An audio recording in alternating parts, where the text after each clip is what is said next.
अमेरिकी राष्ट्रपति Donald Trump ने भारत से आने वाले माल पर जो भारी भरकम आयात शुल्क लगाया है, उससे कानपुर के चमड़ा कारोबारियों पर कहर टूट पड़ा है।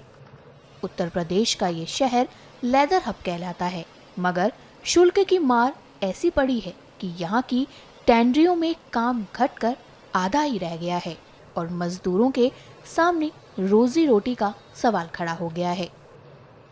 अभी तक का मानिए कि जो हम अभी बना रहे थे, मतलब जब टैरिफ लगने से पहले जो हमारे पास ऑर्डर थे, हम लोग ऑब्वियसली है जो एडवांस है वो 10% 20% रहता है, बाकी अपना पूंजी हम लगाते हैं।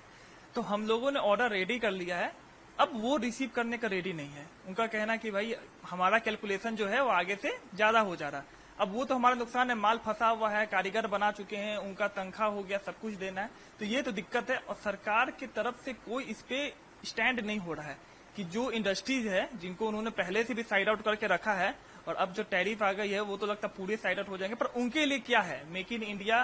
पर मेक इन इंडिया में जो हम क्वालिटी बना रहे हैं वो इंडिया के लिए अभी वो एक्सेप्टेबल नहीं है, उतने मेच्योर है नहीं। तो हम स्टार्टिंग से एक्सपोर्ट फोकस थे, क्योंकि कोई भी गवर्नमेंट रहा है वो बोलता है फॉरेन करेंसी लाना है, एक्सपोर्ट करना है, तो उस पर हम लोगों ने फोकस किया। सबसे बड़ा मार्केट यूएस पकड़ा, लेकिन अब इस तरह से हालत हो गई है कि बना हुआ माल हमारे वेयर हाउस में रखा हुआ उसका कोई नहीं है। ऑर्डर आ रहे हैं वो बैंक एक्सेप्ट नहीं कर रहा है कि बोलिए नहीं आप यूएस से पेमेंट लीजिएगा, मेरी जिम्मेदारी नहीं है। अब हम जाए तो जाए कहाँ। अभी तक तो जब इन्होंने घोषणा की थी कि मैं टैरिफ लगाऊंगा, उसके बाद भी उम्मीद थी हम लोगों की कि सरकार जो है बात करेगी इस विषय पे यूएस से, लेकिन कोई इन लोगों में हमारी तरफ से वार्ता भी नहीं हुई। इसके बाद हम लोगों के ऊपर लागू भी हो गया। जो हमारे पास आर्डर अभी रनिंग में थे, जो आर्डर आ चुके थे, जिनके एडवांस थे, जिनके परचेज आर्डर आ चुके थे, तो जो हमारे यूएस के कस्टमर थे उन लोगों ने उस पर सीधे मेल कर दिया था कि जब तक कोई इस पे टैरिफ पे कोई फैसला नहीं होता तब तक आप प्रोडक्शन एज इट इज रोक दीजिए जिस पोजीशन में। अब उसको रोक दिया गया, उसके बाद इंतजार किया गया, अब उसके बाद भी नहीं, तो अब एकदम माल सब डम पड़ा है। जो माल है वैसे ही है, न कंप्लीट हुआ है न वो हुआ है। अब क्या किया जाए। तो हमारी समझ से बहुत सैकड़ों करोड़ का मेरी समझ से जाजमऊ में हम ही लोगों की तरह सैकड़ों लोग हैं, बहुत से लेदर इंडस्ट्रीज हैं, तो नुकसान तो आकलन करना बड़ा सैकड़ों करोड़ रुपए लोगों का डम पड़ा हुआ है। कितनी फैक्ट्रियां बंद हो गई, कितने हमारे मजदूर बेचारे उनकी छुट्टी कर दी गई, जो दिहाड़ी पे मजदूर थे। ये सब हाथ के काम होते हैं, सेडेल के, फुटवियर के, सब हाथ के काम होते हैं अधिकतर सब। जो वक्तव्य आया था कि लेदर इंडस्ट्री के लिए और भी मार्केट है, बिजनेस के लिए और भी मार्केट है, और अदर देशों के साथ भारत संबंध बनाएगा, उनसे कारोबार हो सकता है। देखिए हर जगह लोगों के काम चल रहे हैं, ऐसा थोड़ी कि जो अदर देश हैं अभी पैदा हुए हैं, ऐसा नहीं है। 1947 के पहले भी थे और अब भी हैं, कोई नया देश पैदा नहीं हुआ है। और बिजनेस के वहाँ भी बिजनेस हो ही रहा था, लेकिन जो चीज़ हर जगह चलती है, अब जो चीज़ कानपुर में है वो बनारस में नहीं है, जो बनारस में है वो इलाहाबाद में नहीं है। कहाँ पे किस तरह की मानसिकता है, कहाँ पे किस चीज़ की डिमांड है, वो जो कंट्रियां हैं और जगह से निकाले जाएंगे, अच्छी बात है निकाले जाए, लेकिन ऑलरेडी उन जगहों पे काम तो चल ही रहे हैं। ऐसा कोई कंट्री थी क्या जहाँ पे 50% और 60% टैरिफ लगा था? कोई कंट्री है आप बताएं? यदि हो तो हर जगह से बिजनेस हो रहा था, नॉर्मल बिजनेस जैसे चलता है सभी का। ये तो देश भावना से टैरिफ लगाया गया मेरी समझ से, इसमें तो बिजनेसमैन की कोई गलती नहीं है। ये तो एक देश भावना हमें लगता है, और ट्रम्प जी की गुंडई कह लें इसको हम हिंदी भाषा में, कि ट्रम्प जी की फुल गुंडई है। गुंडई जिस तरह कर रहे हैं और देशों पे, ये गुंडई करके जो है भोले भाले लोगों को, छोटे कारोबारियों को मारने का काम कर रहे हैं। इस शहर में तैयार होने वाले करीब 50% सैडलरी, जैकेट और बटुए अमेरिकी बाजारों में जाते थे, मगर 50% शुल्क से कारोबारी इस कदर सदमे में आ गए हैं कि काम घटाने या बंद करने के अलावा उन्हें और दूसरा रास्ता नहीं दिख रहा। सर हालात ठीक नहीं है। जो था कि यूएस बड़ा एक कंज्यूमर था लेदर प्रोडक्ट्स का, ठीक है ना। अब जब वहां से चीजें बंद होंगी तो दिक्कत तो आएंगी, और उसको कोई एक हफ्ते में सुधार सकता नहीं। हम लोग भी उसी उम्मीद में कैसे, ठीक है ना। अब उसको टाइम लगेगा, हमें भी समझना पड़ेगा। बाकी सरकारों से तो कुछ ना गाइडलाइंस आ रही, ना कुछ, कोई जवाब ही नहीं है। जैसे वो भगवान भरोसे लगा हुआ है, भगवान भरोसे हमारी सरकार भी बैठी हुई है कि यूएस वाले ही कुछ अपने हिसाब से गणित लगा के कम हो जाए, वहीं से कुछ आंदोलन हो जाए, यूएस के लोग बवाल करें तो ट्रम्प साहब ये कम कर दें, हमारी सरकार तो कुछ करनी नहीं है यहाँ पे, ठीक है ना। वो भी उन्हीं के भरोसे बैठे हुए हैं, अब क्या मजबूरियां हमें नहीं मालूम।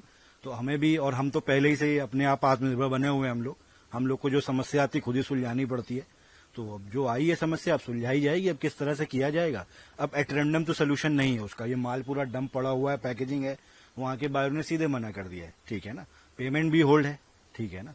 अब तो कुछ किया ही नहीं जा सकता ना उसका, जब तक हम लोग उसको समझेंगे सोचेंगे। अब उस पर हम लोग आप काम कर रहे हैं कि क्या किया जा सकता है इसका, ठीक है ना। जो बने हैं माल उनको हम दूसरे कस्टमर्स को दूसरे देशों में बात कर रहे हैं कि कुछ कम प्राइजेस पे, कुछ कम नेगोशिएशन पे पहले हम ये माल निकालें, तो ये निकाल के फिर हम अपने कारीगरों के लिए दूसरे काम का इंतजाम करें।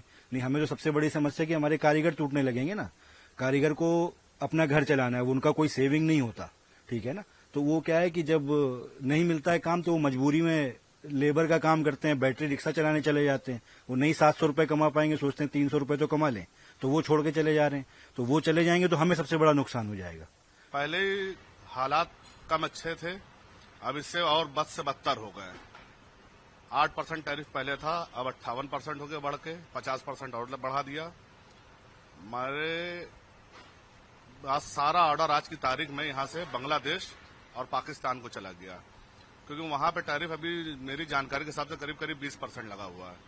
और हमारे इंडिया के फ्रेंड डोनाल्ड ट्रम्प जी ने यहां पे 50% बढ़ा दिया टैरिफ, पहले 25 के फिर 50 कर दिया, जिससे कारोबारी हालात इतने खराब हो गए कि जो ऑर्डर पहले मिल रहे थे यहाँ पे वो सारा बांग्लादेश उठा ले गया।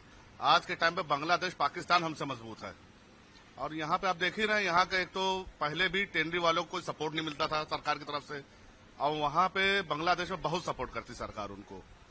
तो इससे बहुत ज्यादा हालात खराबी हो रहे हैं और हमें आगे अच्छे होते भी नहीं नजर आ रहे हैं। लेदर इंडस्ट्री में बहुत बड़ा फर्क पड़ा है। पहले 8% टैरिफ था, 58% हो गया, जिससे कारोबार यहाँ का एकदम चौपट हो गया है।